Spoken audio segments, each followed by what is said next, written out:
L'histoire du cinéma passe par Cinéphile. C'est comme une masterclass. Voici Philippe Lemieux. Bon, c'est bien la première fois qu'on le voit arriver en studio vêtu d'un tuxedo. Salut Phil. Oh, oui, bonjour. Quand même, t'as pas mis ça pour rien parce qu'en fin de semaine, on se prépare pour la 97e cérémonie des Oscars. Ça va se passer ce dimanche à Los Angeles. Et oui, comme d'habitude, donc une cérémonie très importante qui va clôturer la cérémonie, la saison des remises de prix, là, je pense. Exact. Et cette année, il y a 3 films vraiment qui sont en compétition pour le plus grand nombre de nominations. Emilia Pérez, qui est à la tête avec 13 nominations. Le Brutaliste, qui en a 10. Et Wicked aussi. Qui en a 10. Mais ce qui est particulier cette année, c'est le cinéma d'horreur, parce qu'on sait que ce n'est pas un genre que l'Académie a l'habitude de récompenser nécessairement. Cette année, il y a 3 films d'horreur qui ont des nominations. D'abord, La Substance, qui a 5 nominations, puis qui avait gagné le meilleur scénario à Cannes, qui a mérité récemment à Demi Moore un Golden Globe. Donc, je pense qu'elle a des bonnes chances de remporter la statuette ce dimanche. L'autre qui était monté sur scène avec un méchant discours. Oui, c'était un beau discours qu'elle avait fait. Oui, absolument. Il y a Nosferatu, qui a 4 nominations, puis même Alien Romulus, qui est nommé dans les meilleurs effets visuels. Fait que c'est quand même particulier cette année, une belle année pour l'horreur. Oui, mais c'est-tu déjà arrivé qu'un film d'horreur remporte l'Oscar du meilleur film? Écoute, il y en a eu quelques-uns en nomination. L'Exorciste, Jaws, Le Sixième Sens, Signe Noir, qui mettait en vedette Nathalie Portman, qui, elle, avait gagné son Oscar pour ce rôle-là. Mais c'est arrivé une seule fois qu'un film gagne. C'est un film de 1991 avec Anthony Hopkins dans le rôle principal d'un tueur en série. Le Seigneur des Anneaux. Non? Le Silence des agneaux. Le Silence des agneaux. J'avoue que c'est mélangeant. T'étais pas loin. Les sons étaient les bons, Steve. Les sons étaient les bons. Attends une minute. Là, mais sais-tu quoi? Écoute... Le plus drôle, Steve, dans mes notes, là, je te jure, il est écrit à ne pas confondre avec Le Seigneur des Anneaux. C'est exactement ce que tu as fait. Bon. Le Silence des agneaux. OK. Mais 2 films qui ont gagné les Oscars en passant de toute façon. Là, fait que ça va. Pas pour les mêmes raisons.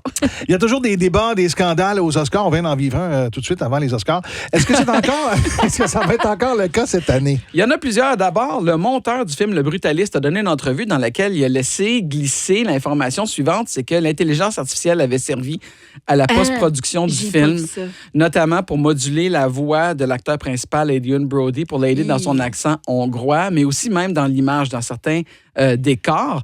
Et on sait que c'est un sujet chaud à Hollywood. Les gens ont peur de perdre leur emploi et tout ça. Fait que il faut faire attention avec ça. Fernanda Torres, qui est nommée pour meilleure actrice pour le film I'm Still Here. Au moment de sa nomination, il y a des vieilles images d'elle de 2008 à la télévision brésilienne qui sont ressorties. Et elle a fait un Justin Trudeau d'elle-même. Elle était en blackface dans un sketch. Elle s'est excusée immédiatement dans les réseaux sociaux. Tout de suite, elle a accepté responsabilité. Elle a dit, écoutez, au Brésil, à cette époque-là, c'était pas encore dans l'air du temps, on n'était pas conscient et je regrette mon geste. Fait que ça a comme été quand même pardonné. OK. Mais le vrai scandale, c'est Carla Sofia Gascon, qui est l'actrice trans pour Emilia Pérez. C'est la première actrice ouvertement trans à être nommée aux Oscars. Ça, c'est pas le scandale.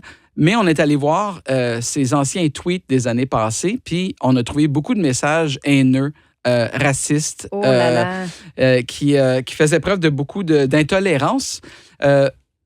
Déjà, en partant d'une personne, on va dire, là, ordinaire, là, c'est inacceptable. Mais en plus, c'est surprenant venant de quelqu'un qui fait partie de la communauté ou des... Oui, puis qui a sans doute été la victime de commentaires de ce genre-là. Fait que là, elle a été presque cancel, excusez l'expression. Là. Puis la question se posait même, va-t-elle être présente à la cérémonie? Elle a annoncé, elle, qu'elle le serait.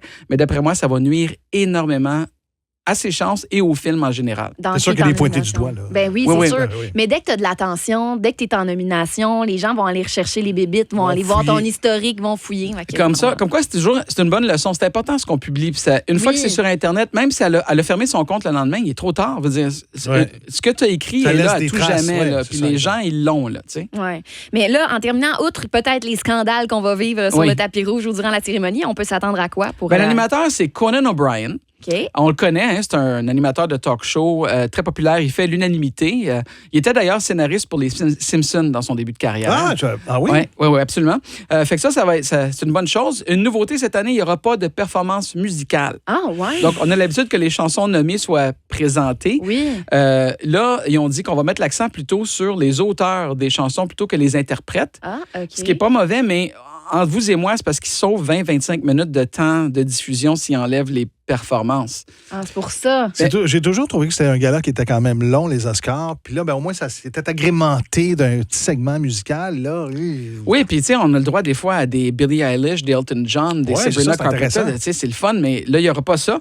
On va parler sans doute des feux à Los Angeles, c'est inévitable. Oui. Je trouve malheureusement qu'ils ont été scoopés par les Grammys, là, qui avaient fait un bel hommage aux premiers répondants puis à tout ça. Fait que j'espère que ce ne sera pas redondant à ce niveau-là.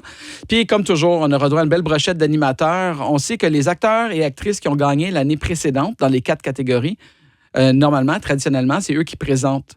Donc, on aura Emma Stone, Cillian Murphy, Robert Downey Jr., qui avait gagné pour Oppenheimer, on se le rappelle, et Divine Joy Randolph qui vont présenter ces prix-là. Puis toute une gang là, d'autres présentateurs intéressants. Ce dimanche, donc, 2 mars. Oui, 97e cérémonie des Oscars. On va regarder avec beaucoup d'attention. Merci beaucoup, Phil. Ça fait plaisir. À bientôt. Si vous êtes arrivé en cours de chronique, ça va se retrouver dans les prochains instants sur sim.fm. Maya se met là-dessus. Oui.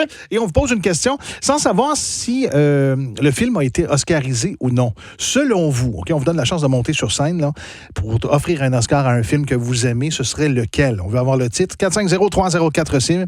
450-304-2463.